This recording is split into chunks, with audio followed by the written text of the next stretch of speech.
I'm going to turn this nut into a ring, like this.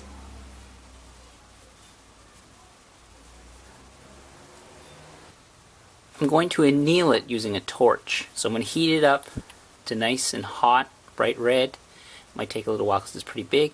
And then I'm going to let it cool off in the air.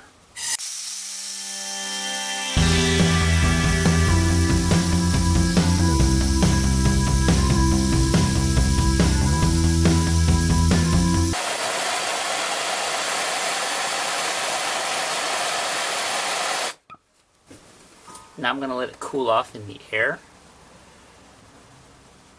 I'm just going to set it aside and let it cool. And just a word of note, if it's zinc plated or galvanized, make sure to do this in a really well ventilated area. Or if it's galvanized, grind off the galvanization first, because if you heat it up, you could get zinc poisoning. So the next thing I need to do is I need to ream out, enlarge that center so it fits my finger. Now, the size of the nut you use will be dictated by the size of the ring you want in your finger. So this one here is a 5/8 11 nut. I just ran to Home Depot and just ran around and looked for one that looked like it would work, and that's how I kind of sized it. So nothing special.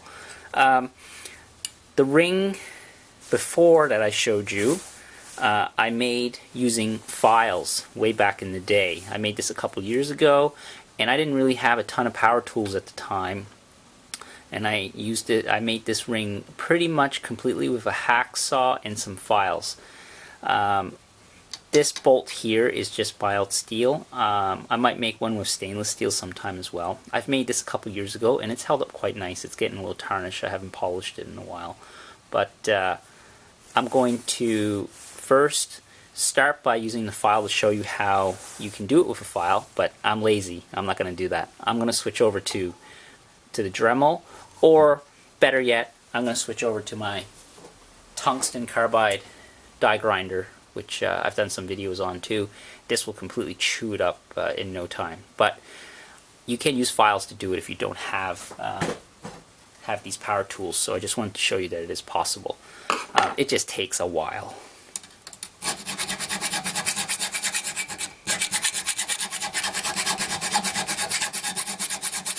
And after annealing, it does seem to soften the metal a little bit.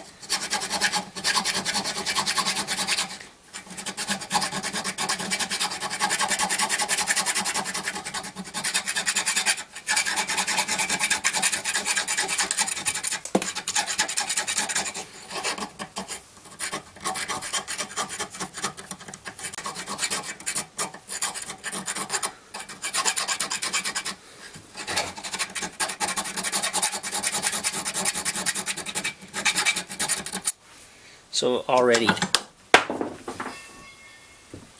I've taken down a lot of the, oops, didn't get it in frame there. Already I've taken down a lot of the thread, so that's just using a file. I'm going to switch over to Dremel, and then I'm just going to use my die grinder and just really have at it. But it'll just take you some time. Go slow, and you'll be able to size it to whatever finger you want. Just keep testing it and until it fits your finger.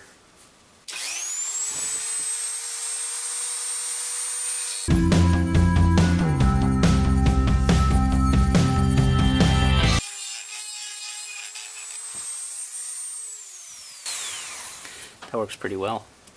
And this is just a stone bit. This is about just over a 1/4 inch, maybe 3/8 of an inch stone grinding bit.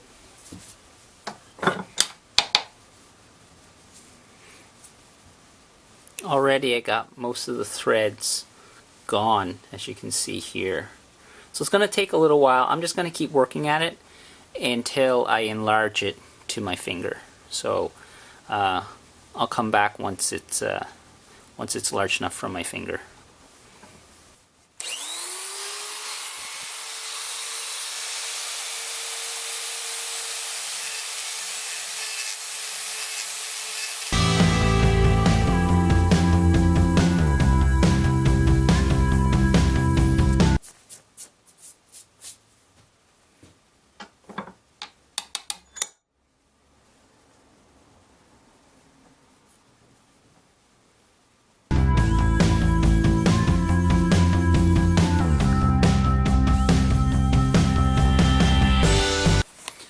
you want to start going slow after a while,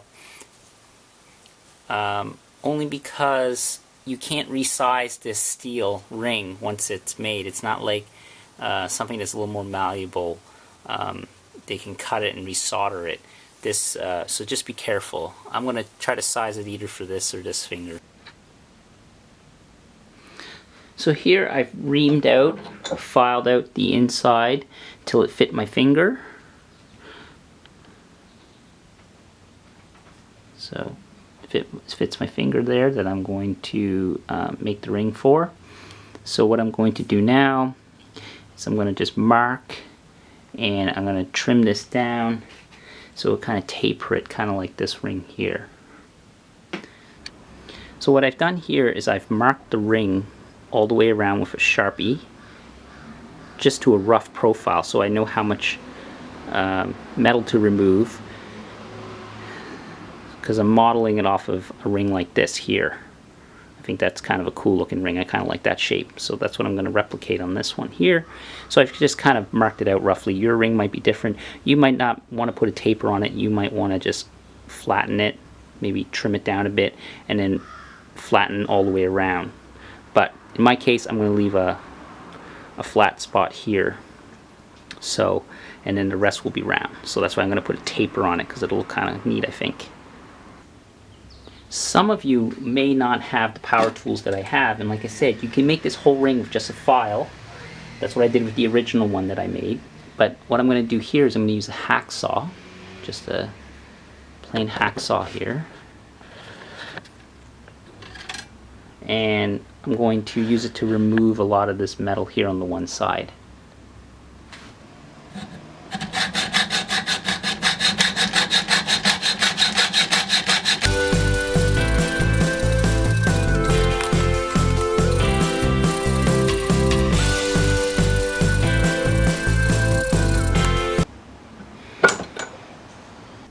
So with a hacksaw blade, just a sharp hacksaw blade, a new one, you can cut right through this and remove all the material that you need. I've already done it part way. I'll continue to do it, and then I'll show you the final result. And then we'll grind, and the ring will be almost done. And alternatively, if you didn't want to saw, you could use a file and file this all down too. It would just take forever, but it's entirely possible.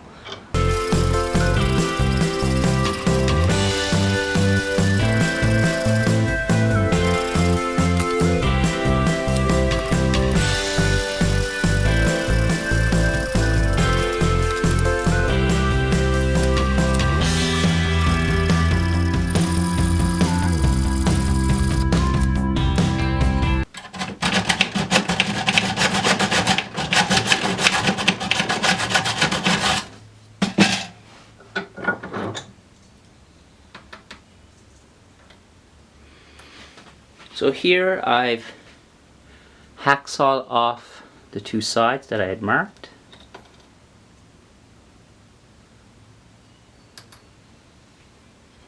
And now I have my roughed out ring.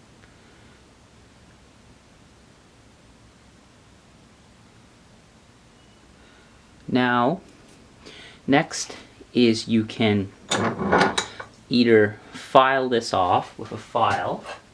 So you could profile this now with a file, hold it in a vise, but make sure you put something around it so you don't mar up the sides, because we're getting down to the part where we're going to start finishing it.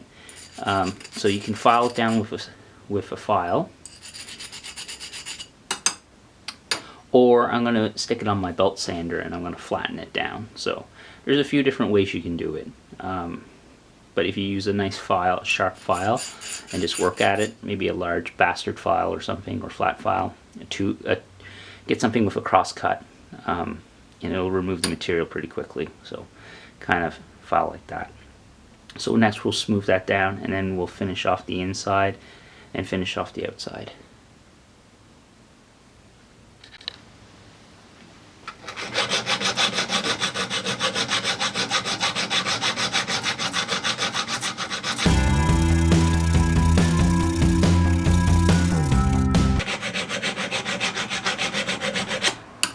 Okay, so now I've flattened one side of the ring. As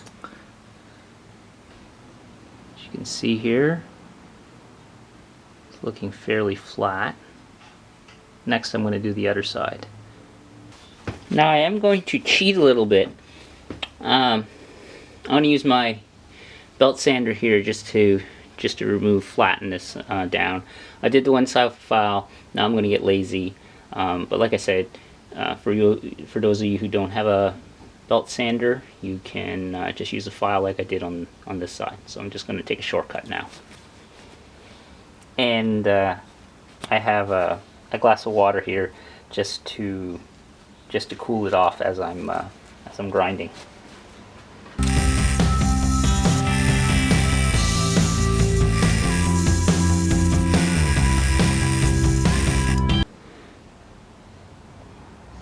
Okay, I think that's looking pretty good.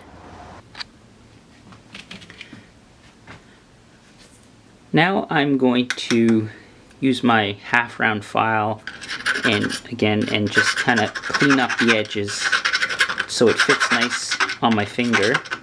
And then after that I'm going to use some nice sandpaper, some fine sandpaper, and smooth out the inside.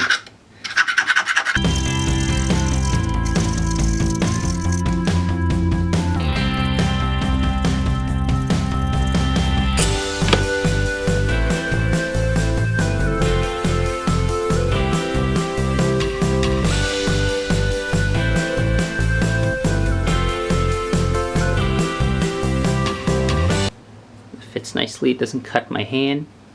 So now I can finalize the ring by starting to round off these edges.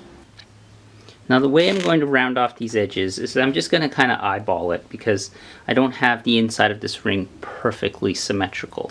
So I'm just going to first knock off each of these edges.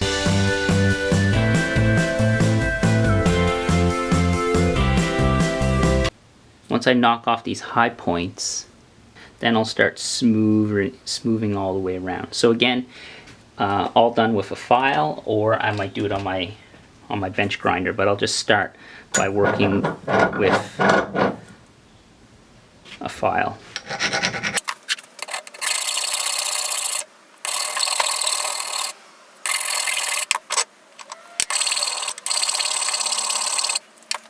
Kind of like that. So I'm starting to knock down those edges, those corners,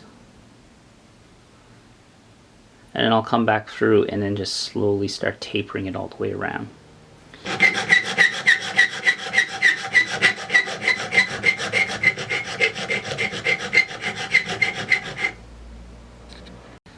So now I have the points all rounded off. I'm going to use my file again, and I'm going to work my way all the way around this. And I might have forgot to mention before, but I have two pieces of wood here that I've just taped into my vise so it doesn't mar up the metal on the ring now, on the nut.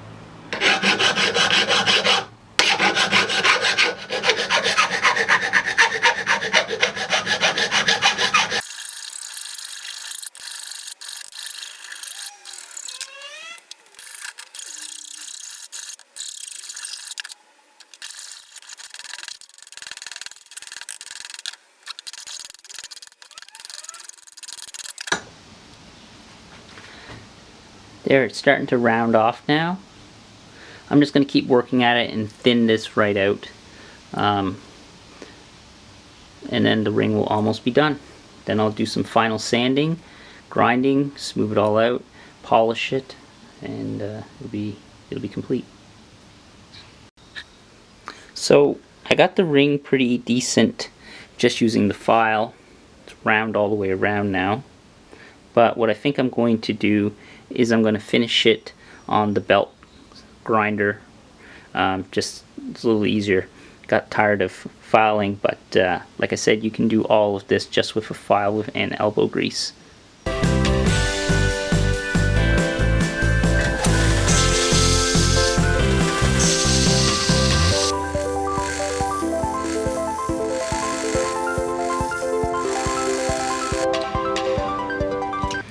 So now I have the ring to a point where it's pretty good.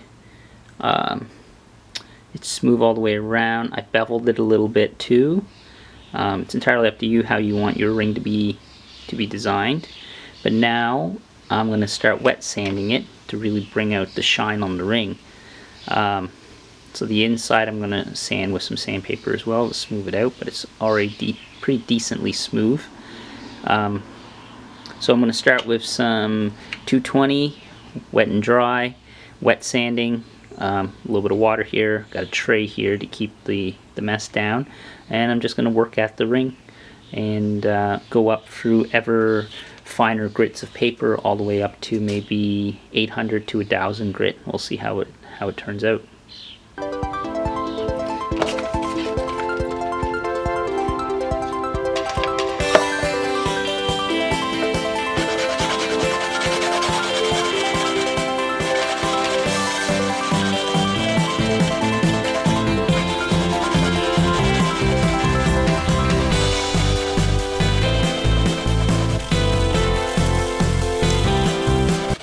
And all you really are trying to do is remove the scratch marks from the file and then from the previous pieces of paper. Already, it's already looking a lot smoother.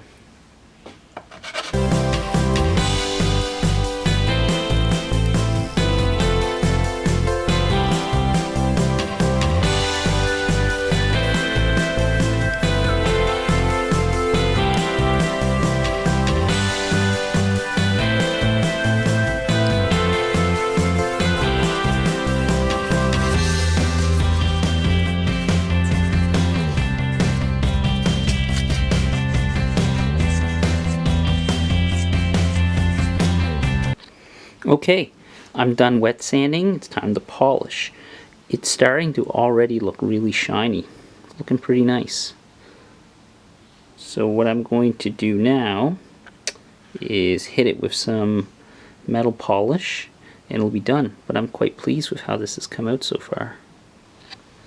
So what I'm going to do is I'm going to use a Dremel with a buffing wheel on it and some of this Mother's mag and aluminum polish that are for polishing metal, typically rims on a car, but it works great on jewelry as well. So just going to load a little bit onto my buffer, and then to keep things from, because when I spool this up it's going to flick off, I'm going to polish it in this yogurt container here, this ice cream container, yogurt container, and that'll keep the flicking of this polish to a minimum.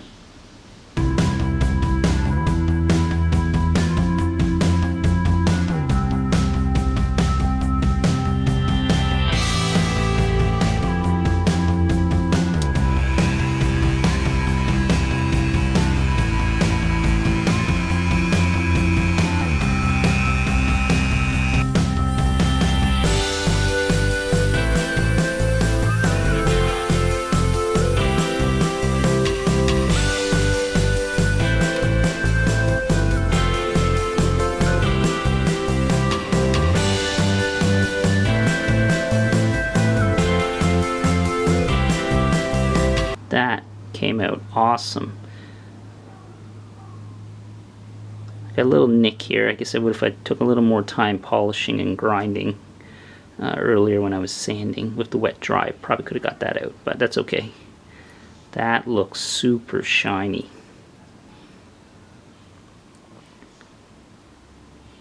I'm super happy with that.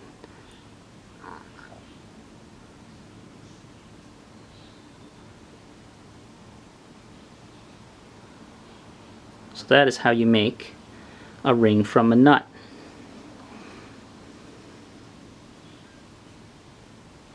I got a nice comfort fit on it here, so it's beveled. Doesn't hurt my hand at all. There's no sharp edges on it. It's nice and shiny. Fits nice. I'm quite pleased with that. So if you haven't subscribed to my channel, I encourage you to, because I got all kinds of different projects that I work on. So thanks for watching, and until next time.